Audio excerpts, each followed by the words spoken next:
Chapter 2, The Athletes Arrive, drops this mystery right on our lap, the guinea pig email. It comes on the heels of the three kings trying to find some research center. It reads, "Those people must view the boys and girls of the aerial augmented infantry as the most interesting guinea pigs in existence. If I remain concealed here, they'll surely try to contact me in some way." There's a lot going on there. Since it refers to someone interested in guinea pigs, it seems related to the research center. But who's the sender of this email? They're concealed. They might stop being concealed. The researchers will surely contact them. And who might these researchers be based on this? One thing of note is the pink color used for the digital text of whatever character this is. It's very similar, although not identical, to the color that Naima uses. So maybe this is some CPP of Naima's, but I don't think so. For me, the biggest thing is this idea that the sender will be contacted.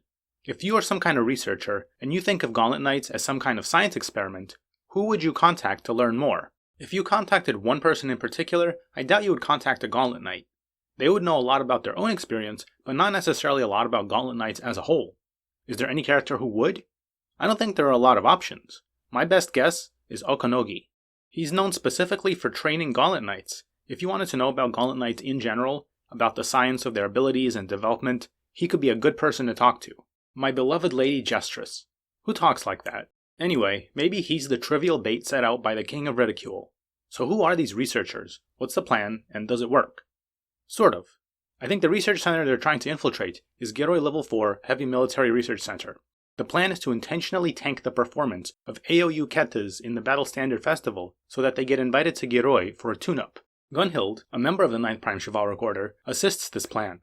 Right at the start, all the AOU Gauntlet Knights waste a bunch of energy screwing around before their big day.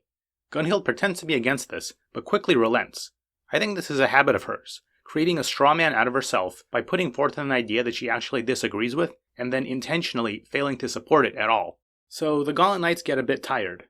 I think she goes a step further and drugs them. Meow asks where the chocolate he's eating is from, and she completely ignores it and talks about something else. What's this suspicious chocolate? I think it has something in it that will ruin Meow's performance even more. The story directly points out that, since this is a sporting event, obviously it will be manipulated. And indeed, Meow's performance is a bit disappointing and he loses to Lingji. Without interference, maybe he would have won, punching right through her head and fulfilling that prophecy. Now he has to do it in real life instead. Or in another simulated duel. But it's not Warcat that gets summoned to Giroi, but rather Grave Mole. In particular, Chloe gets the special training, since Lilia and Koshka are already equipment there.